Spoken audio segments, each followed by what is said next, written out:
CPM-ന്റെ സജി ചെറിയാനും അതിനു മുമ്പ് AK ബാലനും രണ്ട് അപ്രിയ സത്യങ്ങൾ പറഞ്ഞു. സത്യങ്ങളാണ്, പക്ഷേ വർഗീയ ചുവയുള്ളതാണ് എന്നുള്ള വിമർശനങ്ങളിൽ ഇപ്പോൾ മൂക്കിൻ്റെ കാര്യം പറഞ്ഞ പോലെ ഇങ്ങനെ വിവാദങ്ങൾ കത്തി പടർന്നുകൊണ്ടിരിക്കുകയാണ് കേരളത്തിൽ മുഴുവൻ. CPI ഇതിൽ കുറച്ച് അസ്വസ്ഥത പ്രകടിപ്പിച്ചിട്ടുണ്ട്. വഷളാക്കുമോ മുന്നണി ബന്ധങ്ങൾ? ഈ CPI ഈ പാപത്തിൽ ഞങ്ങൾക്ക് പങ്കില്ല എന്ന് പറയാൻ എപ്പോഴും വരുത്താൻ വേണ്ടിയിട്ട് ഇവർ കോalition സർക്കാർ, ഗവൺമെൻറ് ഒരു സഖ്യ കക്ഷി സർക്കാരാണ്. ഇപ്പം ഇവരെല്ലാം ഒരു പൊതു മിനിമം പരിപാടിയുടെ അടിസ്ഥാനത്തിലായിരിക്കുമല്ലോ തീർച്ചയായിട്ടും യോജിച്ച് പോകുന്നത്. ഇപ്പോൾ അതിൽ വലിയ വലിയ പിണക്കങ്ങളൊക്കെ വരുമ്പോഴാണ് സാധാരണഗതിയിൽ മുന്നണി വിട്ട് പോക്കുമൊക്കെ വരുന്നത്. അപ്പോൾ ഇവിടെ CPI സാർ ശ്രദ്ധിച്ചാലറിയാം, ഓരോ ഈ ഒന്നാം പിണറായി സർക്കാർ, ഒന്നാം ഇടതുപക്ഷ സർക്കാർ, പിന്നെ കഴിഞ്ഞ തവണത്തെ പിണറായി നേതൃത്വം കൊടുത്ത ആദ്യ സർക്കാർ, രണ്ടാമത് വീണ്ടും ഇടതുപക്ഷ സർക്കാർ വരുമ്പോൾ, രണ്ടാമതും പിണറായി മുഖ്യമന്ത്രിയായിട്ട് രണ്ടാമത് വരുമ്പോൾ, ഈ കാലയളവിൽ CPI ഒരുപാട് തവണ CPM-നെ തിരുത്താൻ ശ്രമിച്ചത് നമ്മൾ കാണാം. അപ്പോഴൊക്കെ ഞാനിങ്ങനെ നോക്കിക്കൊണ്ടിരിക്കുന്നത് ഈ അകത്ത് ചെന്നവർക്കൊരു കാര്യം പറയാൻ പലപ്പോഴും മടിയുള്ളതായിട്ടാണ്. ഇപ്പോൾ എന്തിനേറെ കേന്ദ്ര സർക്കാരിനോടുള്ള സമീപനം പോലും ഇതൊരു ഫാസിസ്റ്റ് സർക്കാരാണ് എന്ന് CPI ആണായിട്ട് പറയുന്നു. പക്ഷേ ഫാസിസ്റ്റ് സർക്കാർ എന്നുള്ള അഭിപ്രായം അത്ര കണ്ട് CPM-നില്ല. ഇതൊരു ഫാസിസ്റ്റ് ചുവയുള്ള സ്വഭാവമുള്ള സർക്കാരാണെന്നാണ് അദ്ദേഹം പറയുന്നത്. അപ്പോൾ അവർ തമ്മിൽ അതിൽ പോലും അന്തരമുണ്ട്.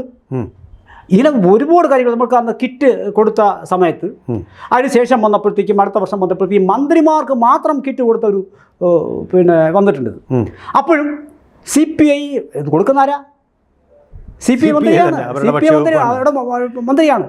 അപ്പോഴും ഒരു ഉളുപ്പുമില്ലാതെ ജനം ഒരു കാര്യം പ്രതീക്ഷിക്കുന്നു. ഇപ്പോൾ CPI കാലാകാലങ്ങളിൽ അവർ ഇതിലൊന്നും ഞങ്ങൾക്ക് പങ്കില്ല, ഒരു അബദ്ധം പറ്റുമെന്ന് CPIക്ക് അറിയാം. പക്ഷേ അബദ്ധം പറ്റുമെന്ന് പറയുമ്പോഴും ഇതിൽ ഞങ്ങൾക്ക് പങ്കില്ല എന്ന് പറയുമ്പോഴും ഇതിൻ്റെ പങ്ക് പറ്റുകയാണ് CPI. ആ പങ്ക് അത് നാട്ടുകാരുടെ ആ ജാള്യത മറയ്ക്കാനാണ് വാസ്തുവിൽ ഏറ്റവും ഒടുവിൽ ഇപ്പോൾ ഇവർക്ക് CPIക്ക് പരസ്യമായി പ്രസ്താവന എന്തുകൊണ്ട് നടത്തിക്കൂടാ? ഇപ്പോൾ ബിനോയ് വിശ്വം ചില പ്രസ്താവന നടത്തിയപ്പോഴത്തേക്കും ഒടുവിൽ പല CPI നേതാക്കളുമായി കഴിഞ്ഞ കാലങ്ങളിൽ വലിയ തുറന്ന അഭിപ്രായ വ്യത്യാസം വന്നിരുന്നല്ലോ. അഭിപ്രായ വ്യത്യാസത്തിൽ അവർ ഒരുമിച്ച് പോയില്ലേ? ഉറപ്പ് ഒരുമിച്ച് പോകരുതെന്നല്ല ഞാൻ പറയുന്നത്. എപ്പോഴും CPIക്ക് അറിയാം CPM ഇല്ലാതെ അവർക്ക് തൽക്കാലം മറ്റ് മാർഗ്ഗങ്ങളില്ല എന്നറിയാം. ഒരു ഘട്ടത്തിൽ നേരത്തെ അവരുടെ ചരിത്രം പരിശോധിച്ചാൽ അറിയാം, അവർ മറ്റേ ഭാഗത്തും പോയി നിന്നിട്ടുള്ളവരാണ്. പക്ഷെ ഒരിക്കൽ കൂടി അത് ആ തൊഴുത്തിൽ കൊണ്ട് കെട്ടാൻ അവർക്ക് താല്പര്യമില്ല. പക്ഷേ എങ്കിൽ കൂടി CPIക്ക് ഒരു പരിശുദ്ധ വേഷം അണിഞ്ഞിങ്ങനെ നിൽക്കുന്ന ഒരു സ്വഭാവമുണ്ട്. അത് ഞങ്ങളെല്ലാം പവിത്രരാണ്, ഞങ്ങൾക്കൊന്നും പ്രശ്നങ്ങളില്ല, എല്ലാം ഞങ്ങളുടെ സഖ്യ വലിയേട്ടൻ ചെയ്യുന്ന തെറ്റുകുറ്റങ്ങളാണ്, അതിൻ്റെ ഒരു കാര്യങ്ങൾ കൂടി ഭവിഷ്യത്ത് ഞങ്ങൾ കൂടി അനുഭവിക്കേണ്ടി വരുന്നതാണ് എന്നൊക്കെ അടിക്കടി പറഞ്ഞ് സ്ഥാപിക്കാനുള്ള പറഞ്ഞിട്ട് അവരങ്ങ് മാറി നിൽക്കും. ഇനി ഞങ്ങൾ എന്നിട്ട് ഒരുമിച്ച് പോകും. ഇതാണ് അവസ്ഥ. പക്ഷേ തിരുത്തേണ്ട ഇടങ്ങളിൽ തിരുത്തേണ്ട രീതിയിൽ ഇപ്പോൾ PM ശ്രീ പദ്ധതിയിൽ ഒപ്പിട്ട കാര്യം വന്നപ്പോൾ CPI കടുത്ത ഭാഷയിലല്ലേ അന്ന് ഇത് CPI സഭായോഗം ബഹിഷ്കരിക്കുമെന്ന് വരെ പറഞ്ഞു. പക്ഷെ അത് മാധ്യമങ്ങൾ ഇപ്പോൾ ഇതെല്ലാം ഒരു മാധ്യമ സൃഷ്ടി എന്ന് പറയാൻ പറ്റില്ല. പക്ഷേ മാധ്യമങ്ങൾക്ക് ഇപ്പോൾ CPI ഇങ്ങനെ പരസ്യ പ്രസ്താവന പല നടത്തിയില്ലാന്ന് വരും. പക്ഷേ ഞങ്ങളിങ്ങനെ ഞങ്ങളുടെ വലിയേട്ടനെ അറിയിച്ചു എന്ന് പറഞ്ഞുകൊണ്ട് ഇവർ പത്രക്കുറിപ്പ് ഇറക്കി മാധ്യമങ്ങൾക്ക് കൊടുക്കും. അപ്പോൾ ഞങ്ങളുടെ പങ്ക് തീർന്നു, ഇനി ഞങ്ങൾ വീണ്ടും ഒരുമിക്കുന്നു, മറ്റേ എന്ത് പങ്കും കിട്ടുന്നു, പങ്കില്ല എന്നുള്ള. ഇതാണ് അത്. നമ്മൾ ശ്രദ്ധിച്ചാൽ CPI ഓരോ കാലങ്ങളിലും ഇങ്ങനെയുള്ള ഇവിടെ ഏറ്റവും ഒടുവിൽ ഇപ്പോൾ ചോദിച്ചതുപോലെ വർഗീയ ധ്രുവീകരണം ഒരു പക്ഷേ സംഭവിക്കാനുള്ള സാധ്യതകൾ ഇത്തരം നേതാക്കളുടെ ഭാഗത്തു നിന്നുണ്ടാകുന്നത് CPI എതിർക്കേണ്ടതാണോ ഇല്ലെന്ന് പറയുന്നില്ല. പക്ഷേ CPI എതിർക്കുന്നതുകൊണ്ട് എന്ത് പ്രയോജനം? നാളെ വീണ്ടും എന്നൊരു പറയുകയല്ലേ. കാലാകാലങ്ങളിൽ നമ്മൾ കണ്ടുകൊണ്ടിരിക്കുന്ന അതല്ലേ. അവിടെയാണ് നമ്മുടെ അമർഷം എന്ന് പറയുന്നത്. ഇങ്ങനെയല്ല എതിർക്കേണ്ടത്. എതിർക്കേണ്ട മറ്റു പല മാർഗ്ഗങ്ങളുണ്ട്. ഇവർ കമ്മ്യൂണിസ്റ്റുകളല്ലേ, ഇവർക്ക് പല മാർഗ്ഗങ്ങൾ അറിയില്ലേ. അല്ലാതെ ഇവരിങ്ങനെ ഒരു പ്രസ്താവന ഇറക്കി നിലവിളക്ക് കൊടുത്ത് മാറുന്ന മതിയോ? അതും കൂടെ ഒന്ന് വിശദീകരിക്കുക. ഇത് കടുത്ത ആശയെ ഇതിനകത്ത് ഒരു തീരുമാനം PM പദ്ധതിയിൽ നമ്മൾ കണ്ടില്ലേ? കടുത്ത തീരുമാനം കണ്ടില്ലേ? CPM-ന് പിൻവലിക്കേണ്ടി വന്നില്ലേ? ആ തരത്തിലുള്ള എന്ത് തന്നെയാണെങ്കിലും പിൻവലിക്കേണ്ടി വന്നില്ലേ? ഞങ്ങൾ ചിലപ്പോൾ 7 പേരെ കാണുള്ളൂ, 17 പേരെ കാണുള്ളൂ, ഞങ്ങളില്ലെങ്കിലും മറ്റേ പ്രധാന പാർട്ടിക്ക് ഭരിച്ചുകൊണ്ട് പോകാം എന്ന് പറയുമ്പോഴും മാറി നിൽക്കലാണ്. അല്ലെങ്കിൽ രാഷ്ട്രീയമായി കടുത്ത തീരുമാനങ്ങൾ എടുക്കാൻ ബുദ്ധിമുട്ടാണ് എന്ന് അവരുടെ മനസ്സ് പറയുന്നുണ്ടാവും. എടുത്താലുണ്ടാകുന്ന ഭവിഷ്യത്തുകളും അവരുടെ മനസ്സ് പറയുന്നുണ്ടാവും. പക്ഷേ പൊതുജനങ്ങൾ അങ്ങനെയല്ലെന്നേ. സ്വാഭാവികമായിട്ടും കടുത്ത തീരുമാനങ്ങൾ എടുക്കാനുള്ള CK ചന്ദ്രപ്പൻ ഇരുന്നപ്പോൾ, വെളിയം ഭാർഗവൻ ഇരുന്നപ്പോൾ ഇത് സംഭവിക്കുമായിരുന്നു. കടുത്ത തീരുമാനങ്ങളും CPIക്ക് ആളെണ്ണത്തിൽ കുറവായിരുന്നിരിക്കാം. പക്ഷേ CPIക്ക് CPIയുടെ നിലപാടുണ്ട്. ആ നിലപാടിനപ്പുറം ഒരു ചുവട് വയ്ക്കാൻ CPI സമ്മതിക്കില്ല. കടുത്ത നേതാക്കൾ, വലിയ ശക്തരായ നേതാക്കൾ ഉണ്ടായിരുന്ന ഒരു പ്രസ്ഥാനമാണ് CPI എന്ന് പറയുന്നത്.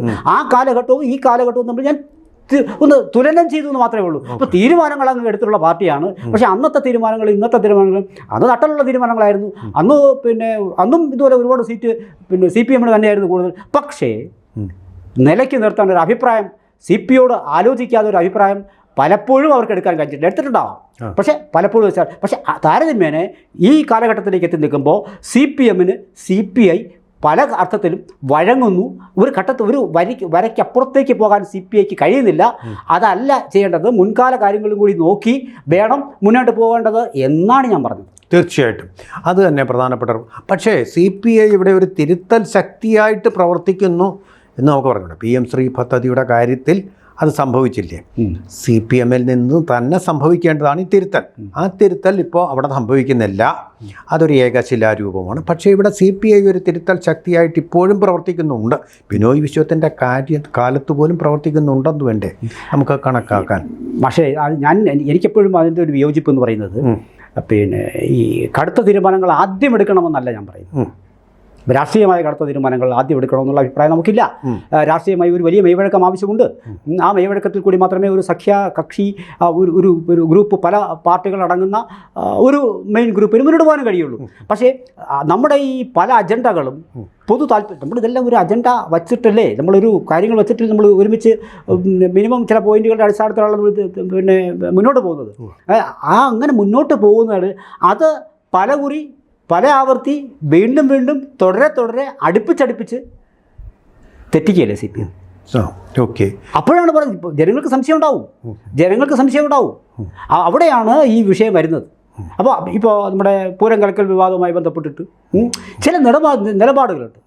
അതിൽ കടുത്ത നിലപാട്, നല്ല പ്രസ്താവനകളാണെങ്കിലും അവർ ഇറക്കേണ്ടതുണ്ട്. പക്ഷേ CPIയുടെ നേതാക്കൾ ഇത്തരത്തിൽ ചില പ്രസ്താവനകളിൽ നിന്ന് വിട്ടു നിൽക്കുന്നുണ്ട്. ശ്രദ്ധിച്ചാലറിയാം.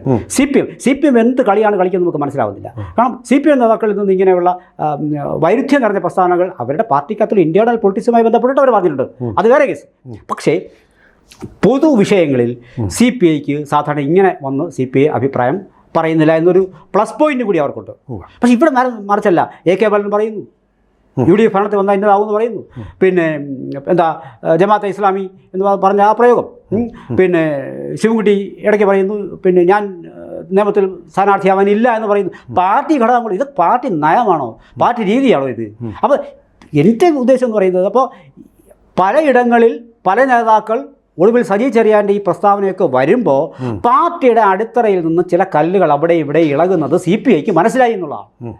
CPIക്ക് മനസ്സിലായി, ഇങ്ങനെ പോയാൽ ഈ കല്ലുകൾ വീണാൽ ഈ ചുവരിൽ ചാരി ഞങ്ങൾക്ക് കൂടി കടന്നു പോകാൻ കഴിയില്ല, നിൽക്കാൻ കഴിയില്ല എന്നുള്ള ബോധ്യം CPIക്ക് ഉള്ളതുകൊണ്ടാണ് അവിടെ പൊതുജനങ്ങൾക്കായിട്ടുള്ള ചില പ്രസ്താവനകൾ. വാസ്തവത്തിൽ കടുത്ത ഭാഷയിൽ പാർട്ടി ഈ ഇടത് മുന്നണിക്കകത്ത് വളരെ ശക്തമായ രീതിയിൽ പറയണം. CPIക്ക് പറയുമ്പോൾ തന്നെ മറ്റ് പാർട്ടികളിൽ ഘടകകക്ഷികളില്ലേ, അവർക്കും പറയാം. പക്ഷേ മെൻഡിയെ ചിലപ്പോൾ തെറിച്ചു പോവും. അവിടെ ഉണ്ടാത്തത് ഞാൻ പറഞ്ഞു വന്നത്, CPIക്കാണ് ഇതിൽ രണ്ടാമത്തെ ഉത്തരവാദിത്തം.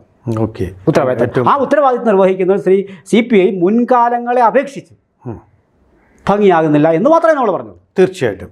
അതിന് 2 ചോദ്യങ്ങൾ എനിക്കുണ്ട് ബാക്കിയായിട്ട്. ഒന്നാമത്തെ കാര്യം, അന്ന് കാനൻ രാജേന്ദ്രനും മറ്റും ശക്തമായ എതിർപ്പ് തുടക്കത്തിൽ പ്രകടിപ്പിച്ചുവെങ്കിലും പിന്നീട് അദ്ദേഹം വളരെ ഫ്ലെക്സിബിളും പ്ലയബിളും ആവുകയാണ് ചെയ്തത്. അന്ന് കാനൻ രാജേന്ദ്രൻ എതിർപ്പുകൾ പ്രകടിപ്പിച്ചപ്പോൾ CPM പറഞ്ഞത് അദ്ദേഹം ഒരു ട്രേഡ് യൂണിയൻ നേതാവ് അല്ലേ, അതുകൊണ്ടാണ് അത്ര കഠോരമായ ഭാഷയിൽ സംസാരിക്കുന്നതെന്ന്. ആനന്ദൻ എന്നോട് നേരിട്ട് പറഞ്ഞത്, CPI ചെയ്യുന്ന പരിപാടി എന്ന് പറഞ്ഞാൽ തോളിലിരുന്നുകൊണ്ട് ചെവി കടിച്ചു പറിക്കുന്ന പരിപാടിയാണ് ചെയ്യുന്നത് ഇതുപോലെ പറഞ്ഞതാണ്. അപ്പോൾ അത് പക്ഷേ നമ്മൾ ബിനോയ് വിശ്വത്തിൽ വരുമ്പോൾ ഒരു റൊമാൻറ്റിക് കമ്മ്യൂണിസ്റ്റാണ് അദ്ദേഹം. ഇപ്പോഴും ആ സ്ഥിതി സമത്വം ഇങ്ങനെ കമ്മ്യൂണിസ്റ്റ് പാർട്ടിയിലൂടെ ഒരു അവരുടെ ഇതാണല്ലോ, ദേശീയ ജനാധിപത്യ വിപ്ലവം സാധ്യമാകും എന്നുള്ള ഒരു യുട്ടോപ്യ അങ്ങനെ വരും എന്നുള്ള ഒരു വിചാരത്തിലാണ് അദ്ദേഹം. വിചാരലോകത്തെ സംഭവിക്കട്ടെ, അവർക്ക് ചിന്തിക്കാനുള്ള വാശിയോട്. അപ്പോൾ ആ നേതാക്കൾ മാറുന്നതനുസരിച്ച് ആ എതിർപ്പിൻ്റെ തിരുത്തലിൻ്റെ ശക്തി മാറുന്നുണ്ടെന്നുള്ള ഒരു ബോധ്യം അങ്ങേക്കുണ്ട്. അല്ല, അതിൻ്റെ ശക്തി കുറഞ്ഞു വരുന്നു എന്നുള്ളതാണ് വിഷയം. തീർച്ചയായും. ഇപ്പോൾ പിന്നെ കടുത്ത സാമ്പത്തിക പ്രതിസന്ധിക്കുള്ളിലും ഇപ്പം നമുക്ക് ഒരു കാര്യം ഉറപ്പാണ്, മുഖ്യമന്ത്രിക്കാകട്ടെ മന്ത്രിമാർക്കാകട്ടെ പിന്നെ എത്ര മന്ത്രിമാരോ ഉണ്ടോ അവർക്കെല്ലാം ആവട്ടെ അവരുടെ പിന്നെ ആരോഗ്യത്തിനും പിന്നെ അവിടെ യാത്രാ സൗകര്യത്തിനും ഒക്കെ ഉള്ള മികച്ച സൗകര്യങ്ങൾ ഒരുക്കേണ്ടതുണ്ട്. പക്ഷേ അനാവശ്യം വന്ന് മനുഷ്യൻ വിവക്ഷിക്കുന്ന ആഡംബരങ്ങളെന്ന് മനുഷ്യൻ വിവക്ഷിക്കുന്ന അതിന് സാഹചര്യം ഒരുക്കുന്ന ചില ചിലവുകളാണ് ദുഷ്ചെലവുകളുടെ പട്ടികയിൽപ്പെടുന്നത്. അത്തരം ദുഷ്ചെലവുകൾ വരുമ്പോൾ അത് പൊതുജനങ്ങൾക്ക് വലിയ നീണ്ട സമരം സെക്രട്ടേറിയറ്റിൽ നടന്നുകൊണ്ടിരിക്കുമ്പോൾ 450 രൂപ പോലും കൂടുതൽ കൊടുക്കാതെ മറ്റ് ആർഭാട ചെലവുകളിലേക്ക് പോകുമ്പോൾ ഇതായിരുന്നു കൂടി ഇത് ശരിയല്ല എന്നും കൂടി പന്തലിൽ വന്ന് പോലും പറയാൻ ഒരു തവണ പന്തലിൽ നിന്ന് വന്നു നോക്കട്ടെ. ഇങ്ങനെയുള്ള സമരം നടക്കുമ്പോൾ പന്തലിൽ അല്ലെങ്കിൽ നരേന്ദ്രമോദി വന്നു നോക്കട്ടെ, നിങ്ങൾ വേണ്ടതൊന്നും പറയില്ല. അതിന് രാഷ്ട്രീയമായ ഒരു ഒത്തുചേരൽ അവിടെ അതിനുള്ള വഴിയൊരുക്കും CPM. ഇങ്ങനെ പോലെ അങ്ങനെ തോന്നിപ്പിക്കുന്ന ചില പ്രവർത്തനങ്ങൾ ആ ഭാഗത്ത്. ഞാൻ അവസാനത്തെ ഒരു ചോദ്യം, അതൊരു സാങ്കല്പിക ചോദ്യമാണെങ്കിലും ഇത് രണ്ട് കോൺഗ്രസും അതുപോലെ കമ്മ്യൂണിസ്റ്റുകളും ഇന്ത്യ മുന്നണിയിലെ ഘടക കക്ഷികളാണ്. ദേശീയ തലത്തിൽ ഒരേ BJPയെ തോൽപ്പിക്കുക ലക്ഷ്യം ആശയത്തിലെങ്കിലും അതാ ഞാൻ പറഞ്ഞ ഒരു പിന്നെ സാങ്കല്പിക യുദ്ധമാണെന്ന് പറഞ്ഞതുകൊണ്ടാണ്. എന്നാണല്ലോ ഇപ്പോൾ പിരിഞ്ഞു വിട്ടിട്ടില്ലാത്തടത്തോളം നമുക്കതുണ്ടെന്ന് സങ്കല്പിക്കുക. അപ്പോൾ BJPയെ തകർക്കുക, BJP തോൽപ്പിക്കുക എന്നുള്ള ആ ലക്ഷ്യം അതിൻ്റെ മുഖ്യ ലക്ഷ്യം. ബാക്കി കാര്യങ്ങൾ പിന്നെ പ്രത്യയശാസ്ത്രങ്ങൾ പിന്നെ ജനതാ പാർട്ടിയെ പോലൊരു കോമ്പിനേഷനാണല്ലോ ഇത്. അപ്പോൾ അങ്ങനെ വരുമ്പോൾ ഇപ്പോൾ കോൺഗ്രസ്സിലേക്ക് പോയാലും അതിന് പ്രത്യയശാസ്ത്ര പിഴവൊന്നും പറ്റുന്നില്ല CPIക്ക്. പണ്ടൊരു കാലത്ത് കേവലം ഏതാണ്ട് 16 അംഗങ്ങളുമായിട്ട് മുഖ്യമന്ത്രി സ്ഥാനം അലങ്കരിച്ചൊരു പാർട്ടിയാണ് K. കരുണാകരൻ്റെ ഔദാര്യത്തിൽ. അത് CPIയുടെ അതുപോലെ C. അച്യുതമേനോൻ്റെയും കേരളത്തിൻ്റെയും ഏറ്റവും സുവർണ ശോഭയുള്ള കാലഘട്ടമായിരുന്നു. അത്തരം ഒരു തിരിച്ചുപോക്കിലേക്ക് CPI പോകാൻ വലിയൊരു വിമുഖതയായി സാങ്കല്പിക ചോദ്യമാണ്. പക്ഷേ അതിനുള്ള സാധ്യത തുലം കുറവാണ് എന്നുള്ളതാണ് എൻ്റെ ഒരു പക്ഷം. അതിന് പല കാരണങ്ങളുണ്ട്. പക്ഷേ നമ്മുടെ ചർച്ച നീണ്ടുപോകും എന്നുള്ളത് കൊണ്ടാണ് അതിലേക്ക് കടക്കാത്തത്. അത് തൽക്കാലം ഒരു അടഞ്ഞ അധ്യായം തൽക്കാലത്തേക്ക് അത് വേണ്ട. പക്ഷേ ഒരു കാര്യം ഉറപ്പാണ്, BJP എന്ന പ്രസ്ഥാനത്തിനെതിരെ നല്ലൊരു മുന്നണി രൂപപ്പെടേണ്ടത് നാട്ടാരുടെ ജനാധിപത്യ സംവിധാനത്തിൻ്റെ ആവശ്യമാണ്. ഒറ്റയ്ക്ക് എന്തും ചെയ്യാനുള്ള ഒരു രീതിയിലേക്ക് BJP വളരുന്നത് നാടിന് പിന്നെ ഭംഗിയാകില്ല. തീർച്ചയായിട്ടും. പക്ഷെ അങ്ങനെ അത്തരം ഒരു പ്രതിപക്ഷം ഉരുത്തിരിഞ്ഞു വരേണ്ടതിൻ്റെ മുഖ്യ കാരണക്കാരായി മാറേണ്ടത് ഇടതുപക്ഷ നേതാക്കളായിരുന്നു. പണ്ട് അത് സംഭവിച്ചിരുന്നു. പഴയ ഇടതുപക്ഷത്തിൻ്റെ ദേശീയ നേതാക്കളെ അതിന് ഉതകുന്ന രീതിയിലുള്ള പ്രവർത്തനങ്ങൾ നടക്കാൻ നമ്മുടെ ഇന്നത്തെ ദേശീയ നേതൃത്വം ഇടതുപക്ഷത്തിൻ്റെ നേതാക്കൾക്ക് കഴിയാത്തതിൻ്റെ കുറവാണ് ഇന്ത്യ മുന്നണിയുടെ ബലക്കുറവ് പോലും. തീർച്ചയായിട്ടും ജനാധിപത്യം എന്ന് പറയുന്നത് അതിൻ്റെ കരുത്തെന്ന് പറയുന്നത് ചെക്സ് ആൻഡ് ബാലൻസസാണ്.